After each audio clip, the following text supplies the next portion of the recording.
శ్రోతలకు కథాలహరికి స్వాగతం.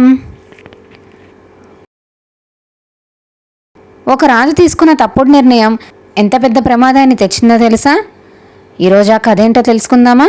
పూర్వం విహారపురం అనే రాజ్యంలో ఒక రాజు ఉండేవాడు. అతను చాలా అమాయకుడు. ఏ చిన్న విషయానికైనా వెంటనే కోపం తెచ్చుకునేవాడు.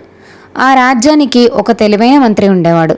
రాజు తరచూ విచిత్రమైన పనులు విధిస్తే ఆ మంత్రి వాటిని తెలివిగా సవరించి ప్రజలకు ఇబ్బంది లేకుండా అమలు చేసేవాడు. ఎప్పుడు ప్రజలకు మేలు కలిగేలా చూసేవాడు. ఒకరోజు రాజు మంత్రి కలిసి నదీ తీరానికి విహారానికి వెళ్ళారు. ఆ నది పక్క రాజ్యమైన వజ్రదేశంలోకి ప్రవహించేది. ఆ వజ్రదేశం రాజుకు ఈ విహారపురం రాజుకు కొంత విరోధం ఉండేది. ఆ విషయం తెలుసుకున్న రాజు ఒక్కసారిగా కోపంతో, మన నీళ్లు వాళ్ళ దేశంలోకి ఎందుకు వెళ్తున్నాయి, వెంటనే గోడ కట్టి ఆపేయాలి అని తన సైనికులకు గోడ కట్టవలసిందిగా ఆదేశించాడు.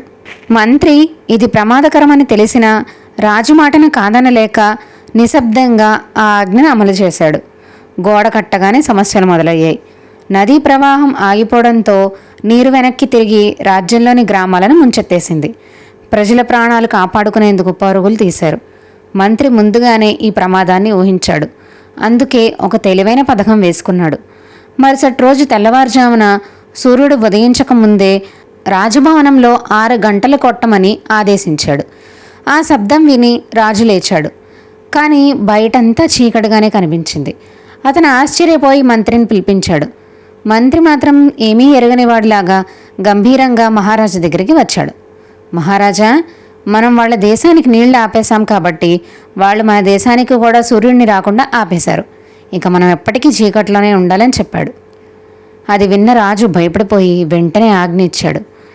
గోడను వెంటనే కూల్చేయండి, వాళ్ళకు నీళ్లు వెళ్ళేలా చేసేయండి అని చెప్పగానే సైనికులు వెంటనే గోడను కూల్చేశారు.